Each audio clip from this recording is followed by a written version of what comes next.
In 1984, the FASA Corporation created a tabletop game called Battle Droids. A year later, they renamed that game to BattleTech.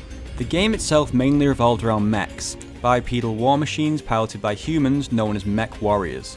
The series' popularity grew, and in 1988 it received its first computer video game, BattleTech: The Crescent Hawk's Inception.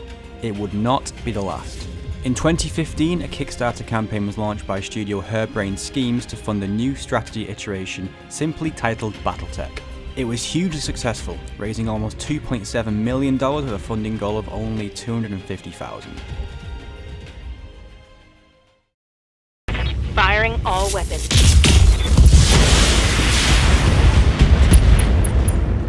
BattleTech comes in two parts. On the one hand, you control your mercenary group from the confines of your ship, travelling to different star systems and planets looking for lucrative work to pay your mercenaries. From here you can load out your mechs, perform repairs, level up and hire your warriors, and even upgrade your ship later into the game. The second part to BattleTech is the fighting itself.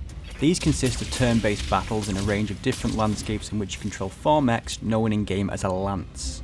The inspiration taken from XCOM is clear throughout the entire game. If squad mates fall in combat, they have every chance of dying in the game permanently.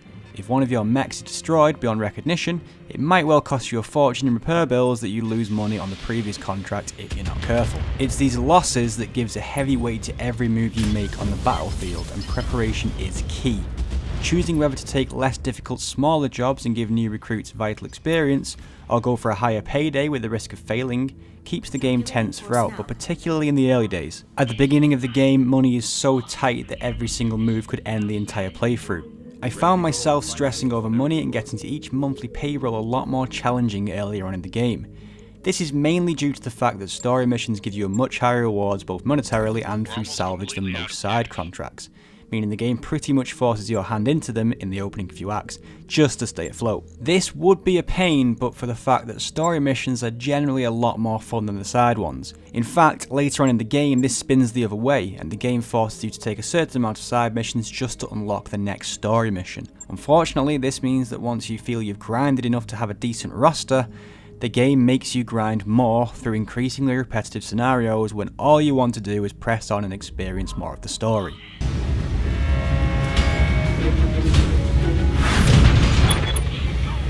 I'm gonna need a medic. This is a shame because the story is fantastic. You start as a bodyguard for one of the noble houses in the game. From there you turn mercenary and are embroiled in a war between said houses and your former employers trying to restore their status. The voice acting is well done, the artwork for the few cutscenes is done in a conceptual style and fits the theme beautifully, and there is a real weight behind the characters and the decisions that war inevitably forces you into. The real highlight of BattleTech is the story.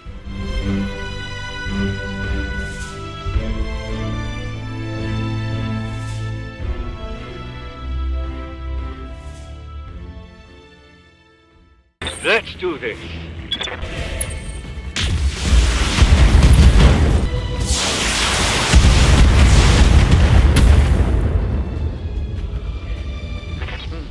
A tickle.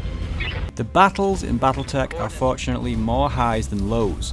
There are few games that make you feel like your every move matters, and fewer still that do this while also being challenging but not impossible. Affirmative. Some losses were to be expected.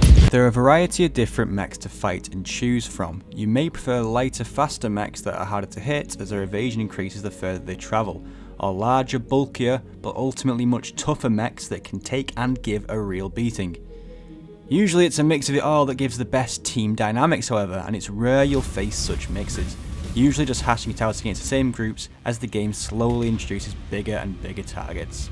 The game also relies heavily on random number generating. As you fight, your weapons show a percentage marker to indicate how likely it is they'll hit. You can also target certain body parts that are easier or harder based on the angle. You could, for example, destroy a mech's leg, slowing it down drastically, or both legs, taking it out of battle entirely.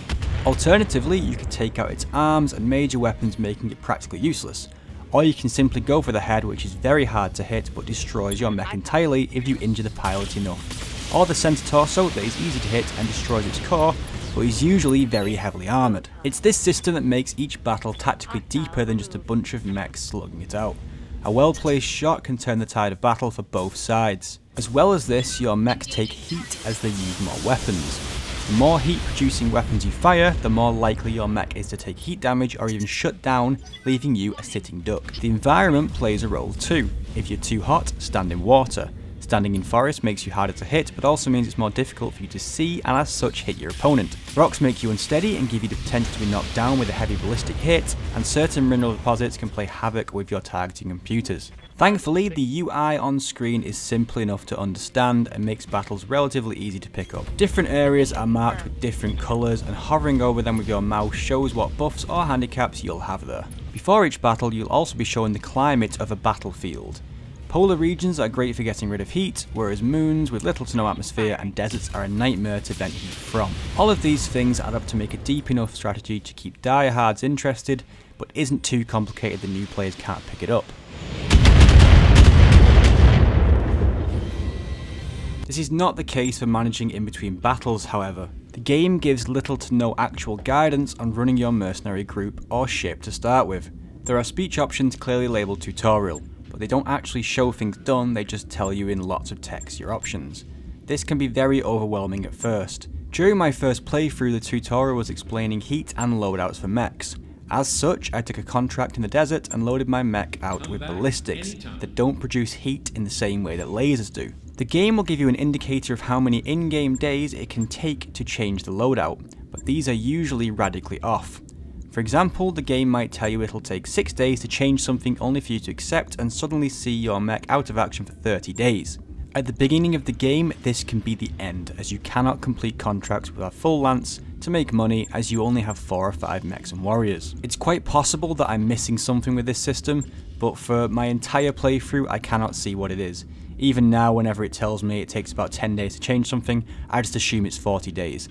Later into the game, this doesn't become as much of an issue whenever you have a full mech bay of, say, 10 to 16 mechs, but early on in the game, it can be an absolute nightmare. I found that even later on in the game, as you gain a larger roster and more cash, it's rarely worth messing with your mech stock options, taking some of the point and potential fun out of what at first seems like a very deep and meaningful customization system.